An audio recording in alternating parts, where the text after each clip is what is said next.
Isakan tangis dari anggota keluarga yang mengantar jenazah, serta suasana senyap di antara pepohonan di area pekuburan, membuat situasi bercampur haru dan mencekam. Tepat selepas langkah terakhir pengantar jenazah meninggalkan makam, apakah yang terjadi? Menurut sabda Nabi, alam kubur merupakan alam pertama dari akhirat.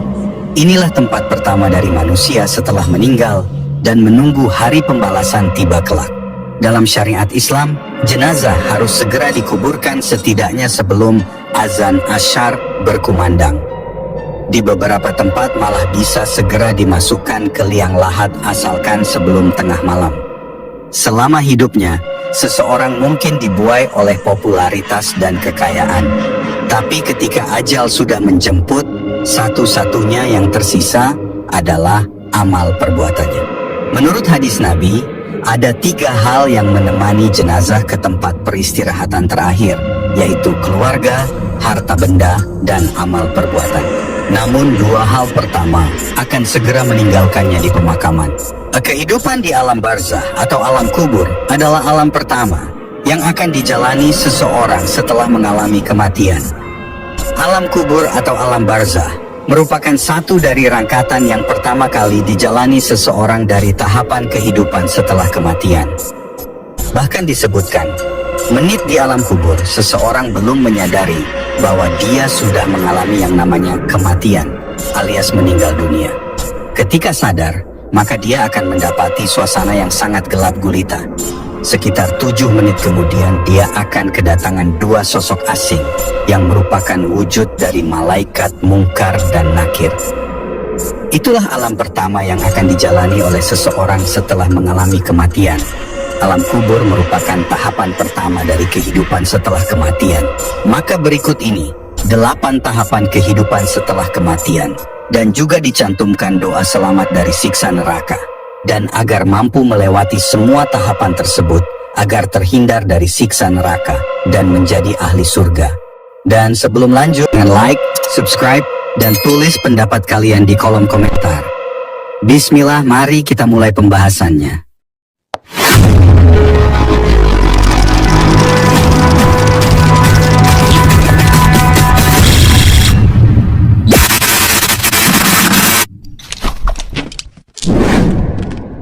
Periodisasi malam di alam kubur.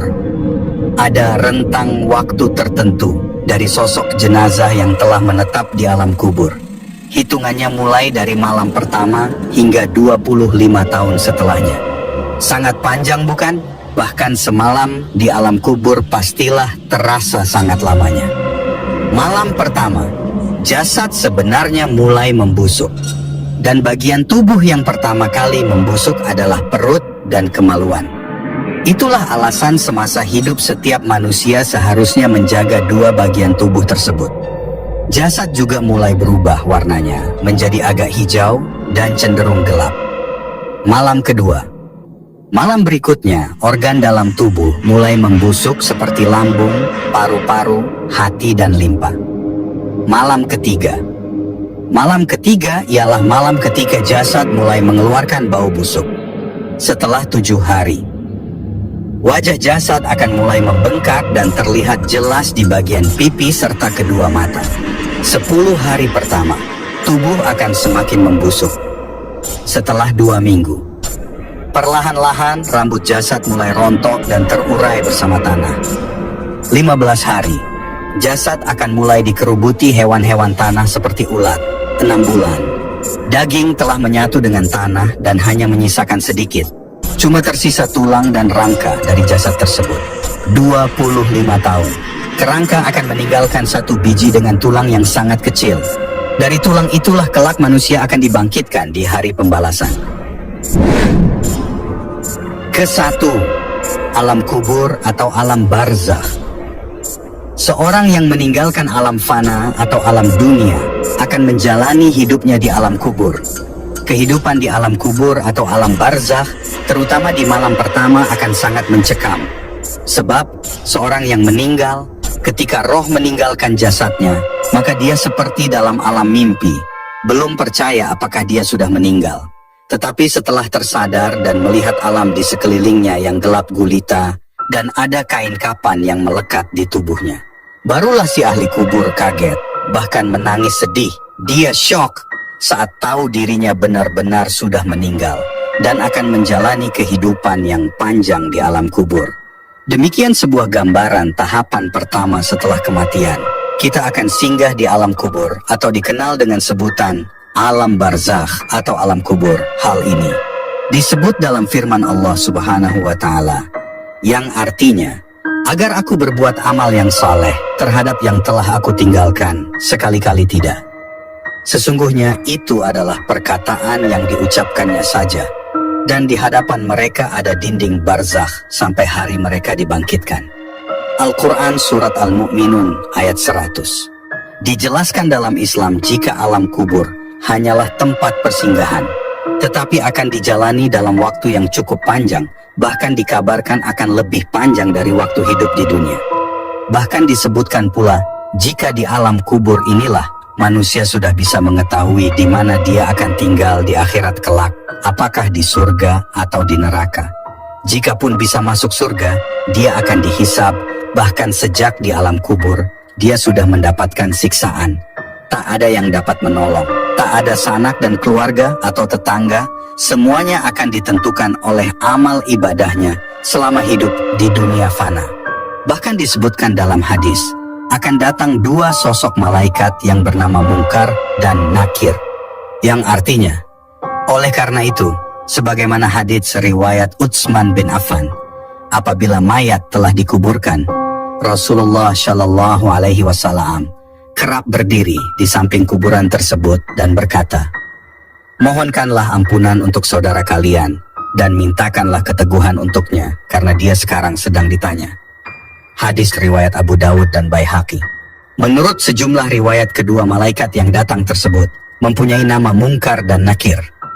Dari Abu Hurairah radhiyallahu anhu berkata, Rasulullah Shallallahu Alaihi Wasallam bersabda, apabila mayat telah dikubur, atau jika salah seorang kalian dikubur, maka ada dua malaikat yang mendatanginya.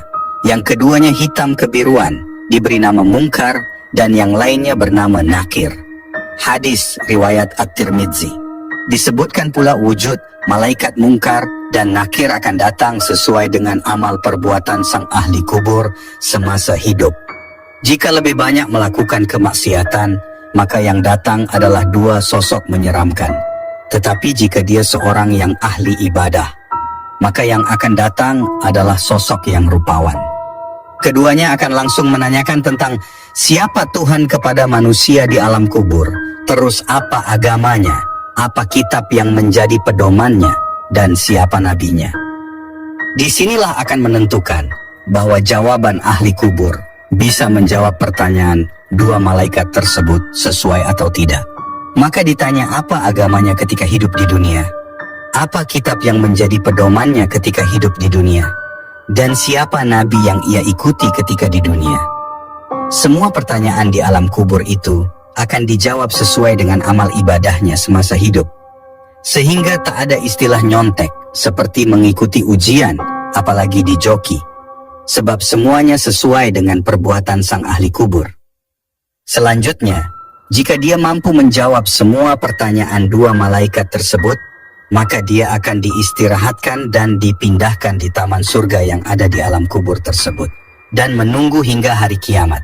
Namun, jika dia gagal, maka dua malaikat tersebut akan murka. Selanjutnya, sang ahli kubur akan ditempatkan di neraka hingga kiamat, dan sepanjang masa itu, ia akan menerima azab di alam kubur. Bukti adanya alam barzakh disebutkan dalam hadits ini sebagaimana dalam kitab Nasai, hadis nomor 2033. Rasulullah Shallallahu Alaihi Wasallam berdoa, ya Allah, sesungguhnya saya Nabi meminta perlindunganmu dari siksa kubur, siksa neraka, fitnah dalam kehidupan di dunia, fitnah kematian, alam barzakh, dan dari fitnah Dajjal. Maka itulah pimpinan Pondok Miftahul Huda Tungkal Jaya Muba, Ustadz Mustain, dalam tausiahnya mengatakan, Nabi Muhammad Shallallahu Alaihi Wasallam selalu mengingatkan manusia untuk selalu mengingat hidup setelah mati. Selain memperkuat amal ibadah, juga berdoa agar terbebas dari siksa alam kubur. Berikut bacaan doanya. Allahumma inni a'udzubika min adzabil qabri, wa min adzabin nari, wa min fitnatil mahya wal mamati, wa min fitnatil masihid dajjal. Artinya, ya Allah, aku berlindung kepadamu dari azab kubur, azab neraka, cobaan hidup dan mati, dan fitnah dajjal yang terhapus dari rahmat Allah. Maka bacalah doa itu setiap setelah sholat 5 waktu ataupun ketika hendak melakukan doa, karena doa-doa itu selain mengingatkan kita akan mati, juga selalu memohon keberkahan dan ampunan dari Allah Subhanahu wa Ta'ala, ujarnya. Kedua, hari kebangkitan Yaumul Ba'ats. Hari kebangkitan setelah mati, atau kerap disebut sebagai Yaumul Ba'ats. Menurut Ustadz Mustain, adapun hari kebangkitan merupakan rangkaian dari hari kiamat, sebagaimana disebutkan dalam Islam, disebutkan dalam Al-Quran, dan hadis berikut ini. Dalam hadis Nabi Muhammad Shallallahu Alaihi Wasallam, sebagaimana diriwayatkan dari Abu Hurairah radhiyallahu anhu, Rasulullah Shallallahu Alaihi Wasallam bersabda, yang artinya, sebaik-baik hari di mana matahari terbit adalah hari Jumat. Pada hari Jumat Adam diciptakan. Pada hari itu dia dimasukkan ke dalam surga, dan pada hari Jumat itu juga dia dikeluarkan dari surga. Dan hari kiamat tidaklah terjadi kecuali pada hari Jumat. Hadits Sahih. Diriwayatkan oleh Muslim, nomor 854. Selanjutnya tentang hari kebangkitan ini disebutkan pula dalam hadis lainnya.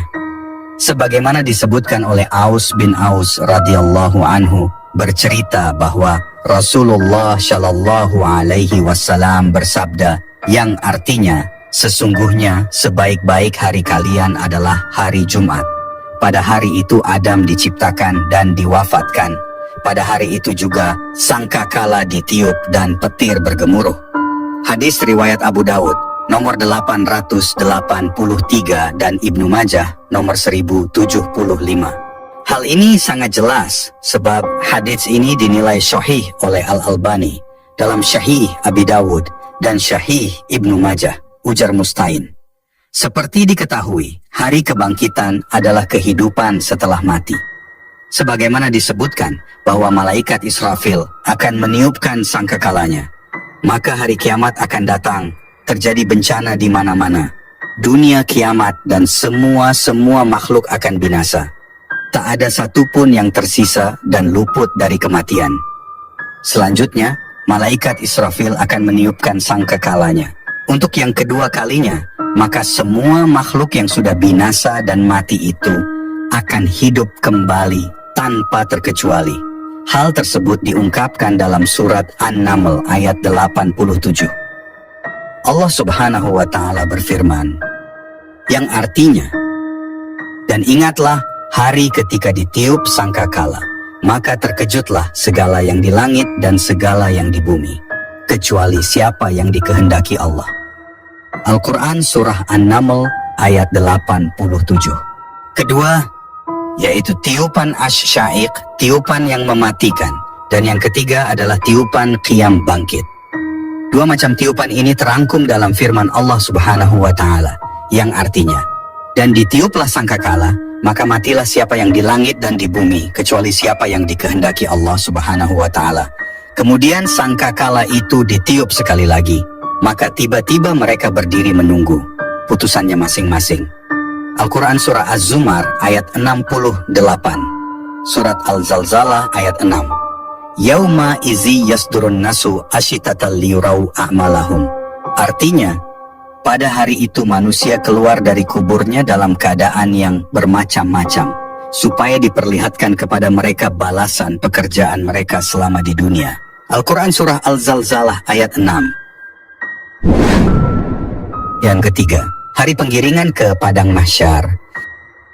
Allah Subhanahu wa Ta'ala berfirman dalam Al-Quran Surat Ibrahim ayat 48 mengenai padang mahsyar sebagai berikut. Yauma tubaddalul ardu ghairal ardi was samawatu wa barazulu lillahil wahidil qahhar, yang artinya, yaitu pada hari ketika bumi diganti dengan bumi yang lain dan demikian pula langit, dan mereka manusia berkumpul di padang mahsyar menghadap Allah yang Maha Esa, Maha Perkasa. Maka sudah jelas, hari dalam penggiringan ke padang mahsyar, maka disebutkan bahwa hari ini adalah hari yang termasuk dalam tahapan ketiga dari 8 tahap perjalanan hidup setelah mati. Hal ini disebutkan dalam hadis, sebagaimana Rasulullah Shallallahu Alaihi Wasallam bersabda, yang artinya manusia akan dikumpulkan pada hari kiamat dalam keadaan tidak beralas kaki, tidak berpakaian, dan belum dikhitan. Hadits Sahih diriwayatkan oleh Muslim nomor 5102 dari Aisyah radhiyallahu anha. Maka semua makhluk dibangkitkan tanpa terkecuali di hari penggiringan ke padang mahsyar, termasuk dari golongan jin, manusia, dan hewan. Padang mahsyar adalah tempat datar yang sangat luas. Di tempat ini semua makhluk dari bumi dan langit, lapisan ke-7 dikumpulkan untuk diadili. Semuanya berkumpul dalam keadaan berdesak-desakan. Padang mahsyar adalah tempat berkumpul manusia setelah hari kiamat. Digambarkan semua itu sebagai tanah rata yang berwarna putih, tempat yang belum ditempati seseorang. Maka hadits ini disebutkan dalam riwayat Muslim dan Bukhari. Rasulullah Shallallahu Alaihi Wasallam bersabda mengenai gambaran padang mahsyar. Artinya, pada hari kiamat, manusia dikumpulkan di atas tanah yang rata seperti roti putih yang bundar dan pipih. Tidak ada tanda untuk seorang pun. Di hari ini tak ada lagi pejabat atau orang yang dihormati. Semua hadir tanpa membawa apapun kecuali membawa amal dan perbuatannya semasa hidup di dunia fana. Keempat, hari penimbangan amal baik dan amal buruk, Yaumul Mizan. Makna Yaumul Hisab dan Yaumul Mizan termasuk ke dalam nama-nama hari akhir atau hari kiamat. Sebab ini merupakan bagian dari 8 tahapan hidup setelah mati yang dijalani umat di dunia. Hari akhir adalah rukun iman yang kelima, di mana umat Islam wajib mempercayai dan meyakini akan datang hari akhir dan hari pembalasan. Disebutkan Al-Quran Surat Al-A'raf ayat 197, Allah Subhanahu wa Ta'ala berfirman bahwa hari akhir pasti akan terjadi. Hanya saja tidak ada satu orang pun di dunia ini yang mengetahui kapan akan terjadinya kecuali Allah Subhanahu wa Ta'ala. Artinya, mereka menanyakan kepadamu, Muhammad, tentang kiamat, kapan terjadi? Katakanlah, sesungguhnya pengetahuan tentang kiamat itu ada pada Tuhanku. Tidak ada seorang pun yang dapat menjelaskan waktu terjadinya selain Dia. Kiamat itu sangat berat. Huru-haranya bagi makhluk yang di langit dan di bumi tidak akan datang kepadamu kecuali secara tiba-tiba. Mereka bertanya kepadamu seakan-akan engkau mengetahuinya. Katakanlah Muhammad, sesungguhnya pengetahuan tentang hari kiamat ada pada Allah Subhanahu wa Ta'ala, tetapi kebanyakan manusia tidak mengetahui. Sementara itu, dalil tentang Yaumul Hisab juga disebutkan dalam Al-Quran Surat Al-Anbiya ayat 47 yang berbunyi, yang artinya, dan kami akan memasang timbangan yang tepat pada hari kiamat, maka tidak seorang pun dirugikan walau sedikit, sekalipun hanya seberat biji sawi, pasti kami mendatangkannya pahala, dan cukuplah kami yang membuat perhitungan. Setelah semua makhluk terkumpul dalam padang mahsyar, tibalah saatnya untuk memperlihatkan buku catatan amal dari jin dan manusia. Amal mereka akan ditimbang dan dihitung, mana yang lebih banyak, amal baik atau amal buruk. Tentunya dalam timbangan amal ini, seluruh anggota badan kita akan bersaksi. Sebab mereka dapat berbicara dengan jelas tentang apa yang kita lakukan semasa hidup. Misal tangan digunakan untuk mencuri.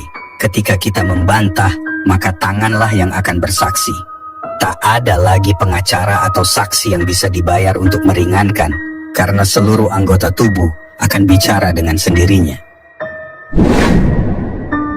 Kelima, Yaumul Hisab.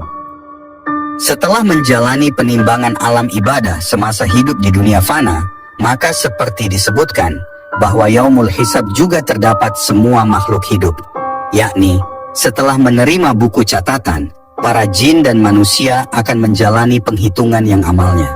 Sebab semua amal kebaikan sekecil apapun akan mendapatkan balasan yang setimpal dengan perbuatan. Sebaliknya, amalan buruk akan mendapatkan balasannya pula sesuai dengan timbangan berat atau ringannya kejahatan yang dilakukan. Hal ini disebutkan dalam Al-Quran sebagai berikut. Sesungguhnya kepada kamilah kembali mereka. Kemudian sesungguhnya kewajiban kamilah menghisap mereka. Al-Quran Surah Al-Ghasyiyah ayat 25-26. Kemudian diperkuat dalam hadis Nabi Muhammad SAW bahwa Rasulullah sering berdoa di dalam salat dengan mengucapkan, Allahumma hasibni hisaban yasira. Ya Allah, hisablah diriku dengan hisab yang mudah. Kemudian disebutkan dalam hadis lainnya, yakni Aisyah radhiyallahu anha bertanya tentang apa itu hisab yang mudah. Maka Rasulullah Shallallahu Alaihi Wasallam menjawab, Allah memperlihatkan kitab hambanya, kemudian Allah memaafkannya begitu saja. Barang siapa yang dipersulit hisabnya, niscaya ia akan binasa. Diriwayatkan oleh Ahmad, Al-Hakim, dan Ibnu Abi Hashim dalam kitab Sunnah nomor 885. Hadits ini dinilai sahih oleh Al-Hakim dan Az-Zahabi. Keenam, melintasi jembatan yang lurus Shiratal Mustaqim. Ujian selanjutnya adalah ujian yang berat bagi mereka yang banyak melakukan dosa, dan akan menjadi ringan bagi mereka yang banyak menjalankan amal ibadah selama di dunia. Hal ini disebutkan dalam Al-Quran secara tersirat. Innallaha rabbi wa rabbukum fa'budu, haza siratum mustaqim. Artinya, sesungguhnya Allah Tuhanku dan Tuhanmu, karena itu sembahlah dia. Inilah jalan yang lurus. Al-Quran Surah Al-Imran ayat 51. Makna jalan lurus yang dimaksud adalah jembatan Shiratal Mustaqim. Dikutip dari buku Wasatiyah dalam Al-Quran, yakni Nilai-nilai moderasi Islam dalam akidah, syariat, akhlak karya Profesor Dr. Ali Muhammad Shalabi. Disebutkan tentang jembatan Shiratal Mustaqim oleh Imam At-Tabari yang meriwayatkan dari Ali bin Abi Thalib radhiyallahu anhu dari Rasulullah Shallallahu Alaihi Wasallam bahwa beliau bersabda. Kemudian dia menyebutkan Al-Quran, lalu dia berkata, itulah Shiratal Mustaqim. Hal ini diperkuat dalam surat Al-Fatihah ayat 6 yang merujuk kepada petunjuk bagi agama yang benar, yaitu Islam. Tunjukkanlah kami jalan yang lurus. Makna itu merupakan jembatan Shiratal Mustaqim. Beberapa lainnya menyebut Shirat al-Mustaqim adalah agama Islam itu sendiri. Oleh karenanya, permintaan petunjuk ke jalan yang lurus sebagaimana tercantum dalam Al-Quran. Disebutkan bahwa jembatan Shiratal Mustaqim adalah jalan sebuah lintasan melewati neraka menuju surga. Maka itu, bagi orang yang banyak dosa, maka dia akan jatuh ke dalam api neraka dan akan disiksa dan terbakar dengan azab yang sangat pedih di neraka. Tetapi jika dia ahli ibadah, maka dia akan berjalan dengan mudah untuk melewati jembatan panjang itu menuju surga. Meski ahli ibadah, diajarkan bagaimana doa agar selama dalam perjalanan di jembatan Shiratal Mustaqim. Berikut ini adalah doa harian untuk kelancaran perjalanan di atas sirat. Asyhadu an la ilaha illallah wahdahu la syar'aka lahu ilahan wahidan wa rabban syahidan la ma'buda siwahu wa nahnu lahu muslimun. Artinya, aku bersaksi tiada Tuhan selain Allah yang Esa.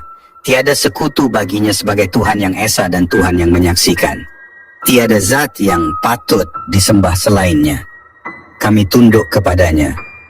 Gambaran untuk orang yang banyak dosa dan maksiat semasa hidupnya, maka dia akan mengalami kondisi yang sangat buruk. Jembatan ini akan menjadi sangat kecil, bahkan sekecil rambut dibagi 7 dan tajamnya melebihi samurai.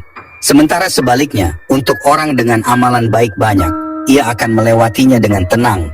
Bahkan digambarkan ada akan terbang secepat kilat. Ada pula yang terlihat seperti menunggang onta, kambing atau sapi dari hasil kurbannya ketika di dunia. Ada pula yang berjalan lamban, tetapi tetap mencapai tujuan yakni surga. Maka sebagai bahan renungan berada di manakan kita nantinya, tergantung dengan amal dan perbuatan semasa hidup. Jelas Ustadz Mustain. Ketujuh, surga. Dipastikan orang-orang yang soleh dan ahli ibadah adalah orang-orang yang digambarkan akan berhasil melewati Shiratal Mustaqim tersebut. Sebab dia akan ditempatkan di surga atas rahmat Allah Subhanahu wa Ta'ala. Semua orang muslim kelak akan ditempatkan di surga meskipun ia memiliki dosa. Namun akan mendapatkan hisab dan ampunan, dan ditempatkan di surga masing-masing sesuai dengan 7 tingkatan. Firman Allah Subhanahu wa Ta'ala dalam surat An-Nahl ayat 32, yang artinya yaitu orang-orang yang diwafatkan dalam keadaan baik oleh para malaikat, dengan mengatakan kepada mereka. Kedelapan, neraka. Selanjutnya inilah tahapan kedelapan, sebenarnya seperti di surga tempat bagi ahli ibadah. Maka neraka adalah tempat bagi semua orang yang memiliki dosa, baik itu muslim atau kafir. Disebutkan di dalam kitab suci Al-Quran bahwa terdapat 7 tingkatan neraka. Hal ini sebagaimana firman Allah Subhanahu wa Ta'ala disebutkan dalam surat Ali Imran ayat 77. Sesungguhnya orang-orang yang menjual janji Allah surga dan mengobral sumpah mereka dengan harga yang kecil, mereka tidak mendapatkan pahala di akhirat, dan Allah tidak mengajak mereka berbicara dan tidak melihat mereka pada hari kiamat, dan Allah tidak akan menyucikan mereka, dan bagi mereka azab yang pedih. Kemudian diriwayatkan dalam hadis Bukhari, Rasulullah bersabda, ada 3 golongan yang Allah tidak melihat mereka pada hari kiamat, dan Allah tidak akan menyucikan mereka, dan bagi mereka mendapat siksa yang pedih. Seorang laki-laki memiliki kelebihan air di jalan, namun ia menahan dari Ibnu Sabil. Dan seorang laki-laki yang berbayat pada imam, dia tidak bayat kecuali karena dunia. Jika imam memberi dunia, dia senang, namun jika ia tidak diberi, dia marah. Dan seorang laki-laki berdagang setelah ashar, maka ia mengatakan, demi Allah yang tidak ada Tuhan selain Dia, sungguh aku telah memberi dengan dagangan dan pembelinya percaya. Seperti diketahui, golongan yang dimaksud adalah orang-orang kafir, munafik, dan setan. Bahkan disebutkan, jika jarak antara satu pintu dengan pintu yang lainnya adalah 500 tahun dan 700 tahun perjalanan. Lalu di setiap pintu ada azab berlipat ganda. Berikut 7 tingkatan neraka disebutkan sebagai berikut. Pertama, Jahannam. Kedua, Laza. Ketiga, Al-Huthamah. Keempat, As-Sa'ir. Kelima, Saqar. Keenam, Jahim. Dan ketujuh, Hawiyah. Demikian 8 tahapan kehidupan setelah kematian.